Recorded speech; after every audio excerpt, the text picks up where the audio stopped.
السلام علیکم ورحمۃ اللہ وبرکاتہ۔ دوستو، آپ اسکرین پر ایک میگزین کھلا ہوا دیکھ رہے ہیں جس کا نام ہے الرائد، جو دارالعلوم ندوۃ العلماء سے ہر نصف ماہ پبلش ہوتا ہے، جس میں بہت سے مضامین ہوتے ہیں۔ آج ہم اور آپ انہی میں سے کوئی ایک مضمون پڑھیں گے۔ دوستو، ماقبل کی ویڈیو میں بالترتیب عبارت خوانی، اردو ترجمانی اور انگریزی ترجمانی کا اہتمام تھا، لیکن اب سے تینوں ایک ساتھ لے کر چلیں گے۔ جس وقت جس جملے کی عبارت خوانی ہوگی اسی وقت اس کی دونوں ترجمانی ہوگی۔ اور آپ کو بتاتا چلوں کہ ویڈیو طویل ہونے کی وجہ سے ہم نے روزانہ نصف مضمون پر ہی اکتفا کرنے کا سوچا ہے اور بقیہ نصف آئندہ کل، تاکہ بآسانی ہم اور آپ کچھ سیکھ سکیں اور اکتاہٹ و بیزاری سے کنارہ کش ہو سکیں۔ دوستو، آپ سبھی سے پوری توجہ کی اپیل ہے اور آخر تک میرے ساتھ بنے رہنے کی درخواست ہے۔ تو چلیے پھر دیر کس بات کی، شروع کرتے ہیں۔ بسم اللہ الرحمن الرحیم۔ تصریحات احد کبار الوزراء تثیر ضجة فی اوساط النساء۔ The statements of the chief minister are causing an uproar among women۔ وزیر اعلیٰ کے بیانات نے خواتین میں ہنگامہ مچا رکھا ہے۔ افادت الانباء الصحفیۃ ان کبیر وزراء اتراخند بالہند انتقد على بنطلون المشقوق الذي يلبسه الفتيان والفتيات ويفتخرون عليها زائمين أنهم من نجوم السینما ويلبسون أزياء مختلفة ويختارون موزات متنوعة إرضاء لرغباتهم واتباعا لحضارة الغرب۔ It was reported by the press that the Chief Minister of Uttarakhand in India criticized the cleft pants that boys and girls wear and are proud of, claiming that they are movie stars and wear different costumes and choose various fashions to satisfy their desires and to follow the Western culture۔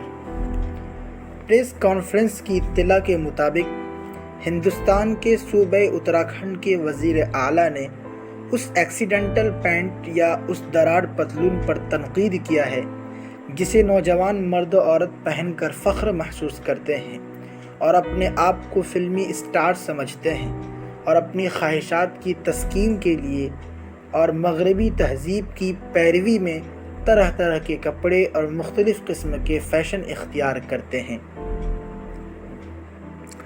فأثارت وسائل الإعلام والمنظمات النسائية ضجة في العالم وقالت لماذا يتدخل هذا الوزير في أمورنا ولماذا يشير علينا في لباسنا ونحن أحرار في لباسنا وهذه هجمة شديدة على حرية النساء۔ The media and women's organizations caused an uproar in the world and said, why does this minister interfere in our affairs? And why does he refer to us in our dress while we are free to dress? This is a severe attack on women's freedom۔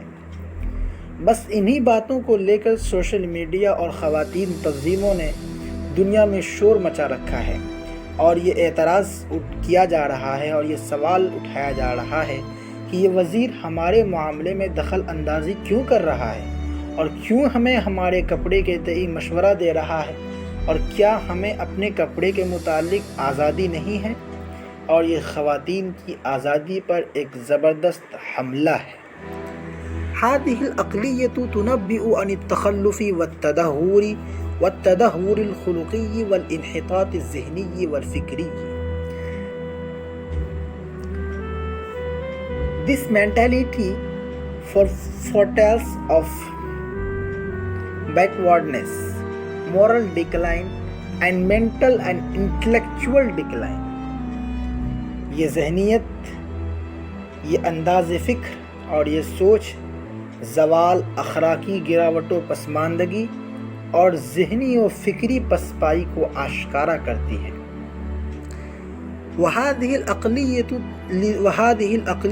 تدل على من يريد أن ينظر المرأة في حجاب واللباس لا علاقة له بالحياء، الحياء في القلب أصلا۔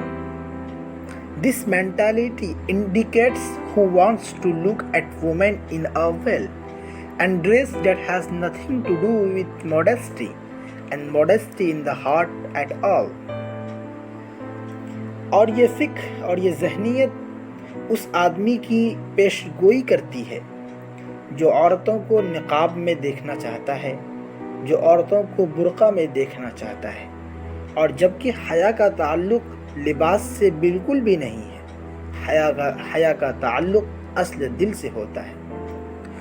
وبمثل هذه الاتهامات اتهمته النساء بها حينما اعترض الوزير على اللباس المشقوق في إحدى لقاءاته مع إحدى النساء التي كانت لبست هذا الزي السائدة الخاصة ومعها بنتان وهي تسافر في الطائرة، وكانت المرأة تدير مؤسسة اجتماعية غير رسمية. The woman accused him of such accusations when the minister objected to the cleft dress in one of his meetings with one of the women who wore this special prevailing dress with two girls while she was traveling on plane. اور اس طرح کی تہمتیں اور اس طرح کے الزامات لگائی ہیں ان خواتین نے اس وزیر اعلیٰ پر جس نے اس پہلی عورت سے اور پہلی ملاقات میں یہ اعتراض کیا تھا، جو عورت کے اپنی دو بیٹیوں کے ساتھ خاص قسم کے درار پتلون پہن کر، خاص قسم کے ایکسیڈنٹل پینٹ پہن کر ہوائی جہاز سے سفر کر رہی تھی. اور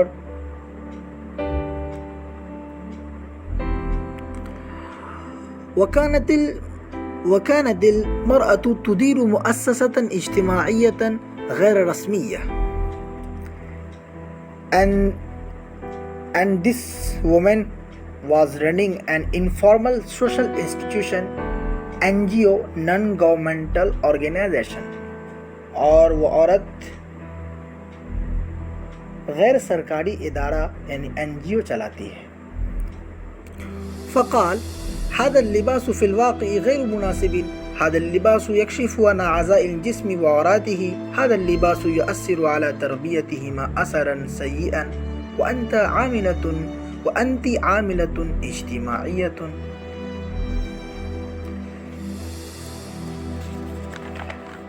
The minister said, in fact, this dress is not appropriate, and this dress reveals the parts of the body and its private parts, and this dress affects the upbringing in a bad way, and you are a social worker.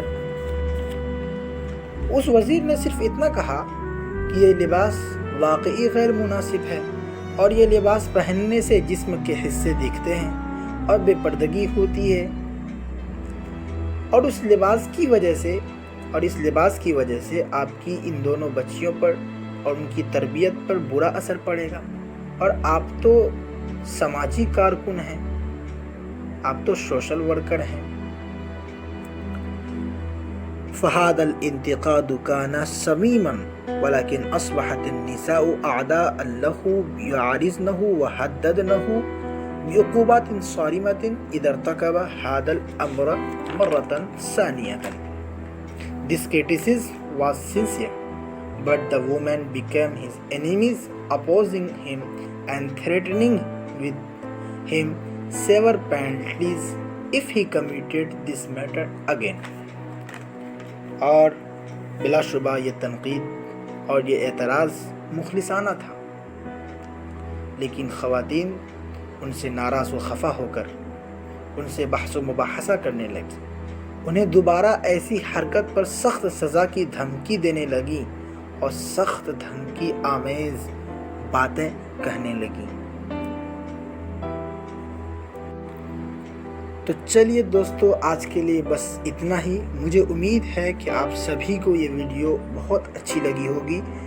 Please like, share اور subscribe کرنا نہ بھولیں تاکہ ہماری ہمت افزائی ہو سکے، ہمیں کوریج مل سکے. انشاءاللہ پھر ملیں گے بقیہ نصف مضمون کے ساتھ. تب تک کے لیے اجازت دیجیے. بہت بہت شکریہ آپ سبھی کا. السلام علیکم.